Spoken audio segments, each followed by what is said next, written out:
Hey everybody, I'm Wyatt Morley, and I'm just going to be talking today about longboarding. I recently got into it, and I realized, wow, this is a very expensive sport. I love it, it is so much fun. I suggest it for anyone out there who likes to skateboard, who likes surfing, snowboarding, anything.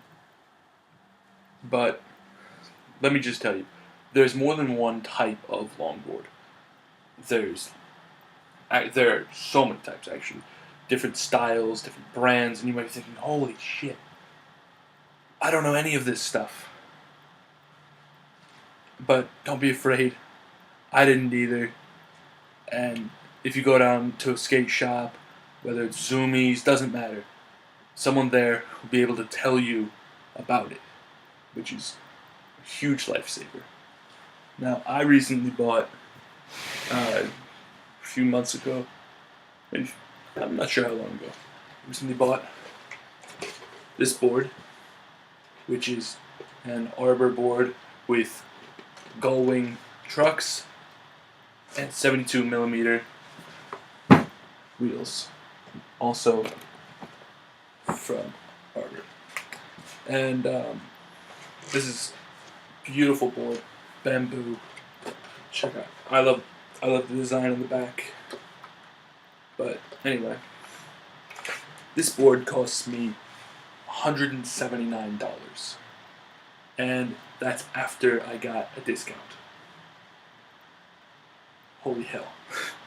And this is a board meant for cruising and bombing hills. You can't do a lot of carving because of the trucks or just the fixed axle, single pivot sort of thing, you know? And so what I did is I got this board, which you probably think of it now, holy shit, that board looks like a piece of junk. That's because it is. I bought these trucks and wheels and Bones Reds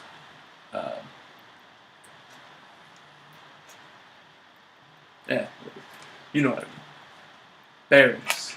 So, anyway, I bought these trucks, which have the double axle kind of thing, just to give it more movement, you know. And then I've got 76 millimeter wheels, which you're probably thinking, wow, those are huge. Or you might be thinking, wow, what does that mean? Well, it gives me a little more stability and a higher top speed, which for a board with meant for carving and that rides as low as this one does, you need. Now, anyway, this board was actually a regular skateboard first. It was one of those cheap Walmart boards I got when I was too young to remember. Anyway, what I did is I moved the trucks up to here and just drilled my new holes. You gotta make sure you measure it perfectly or it will be completely screwed up. Like this one has 5 bolts through it. It's got 3 over here and 2 over here because I missed my mark on most of the holes. And some of them, this one's almost perfect, but this one is crooked. You can probably see right now. It's a little cockeyed, but it doesn't actually matter because you just have to adjust the way you lean a little bit, and you can carve and cruise just fine. Mostly carving with this board. So then I took my jigsaw, marked out with a Sharpie where I wanted to cut. I took my jigsaw through it. Just got these nice big cuts in the board so I can carve much easier without hitting my wheel against the edge and throwing myself onto the pavement. I did that about 3 hours ago, so I decided to cut these big wedges in here. Now, this type of longboard is called a schlongboard because it's just a regular skateboard turned into a longboard. This is a lot cheaper than buying a $200 longboard. You can just take one of your old skateboard decks and move the trucks up here, and you can cut this out if you want to. You don't have to, and it actually rides very, very similarly to a longboard. But if you want to bomb hills or anything like that, I recommend buying a set of new trucks whatever kind you want. You can talk to any of your friends who longboard, or any of the sales or skate consultants at Zoomies, wherever. Zoomies is where I buy everything, so that's why I keep throwing that out there. But so what happened was, let me count. The trucks cost me $25 each. The wheels cost me $34, and that's actually a discount because they should have been $50. I got them for $34. That's a great deal. Anyway, and the bearings cost me $18. And I bought a little multi-tool, which is around here somewhere, which can adjust every piece of the board. It's got a screwdriver, different size wrenches for here, here, and here. It even has a little tool to put the bearings into the wheels, because a lot of the time when you buy wheels, it doesn't have bearings in it. This is something I didn't really know, because I was never that big into skateboarding. So I bought my wheels, was putting together my longboard, and realized there's no bearings in this. So it won't roll, it won't even stay on the trucks. But anyway,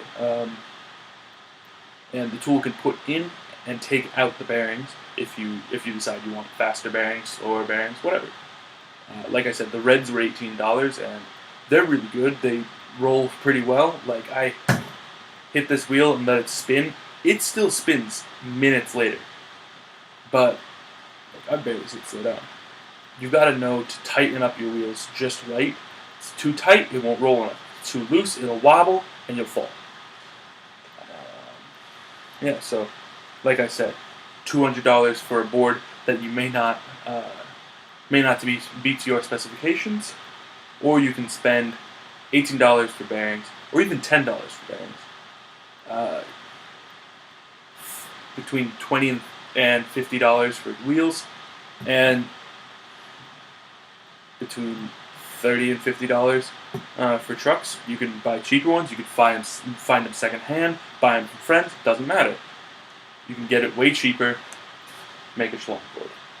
I'm just going to show you really quick a flex test of actually the board.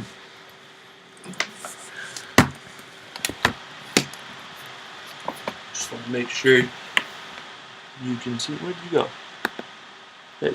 Just want to make sure you can see. This is not going to be as sturdy as your standard longboard, but it holds up pretty well, and this actually carves quite nicely. Now, you want to use a board that is sturdy enough. This one's already starting to crack, but this is because it's a board I've had for about 8 years. So, and just a comparison to my longboard, which naturally rides much higher anyway. But this is a good board. But just so you can see, you don't have to spend $20 for a board. Thank you for watching, and enjoy boarding.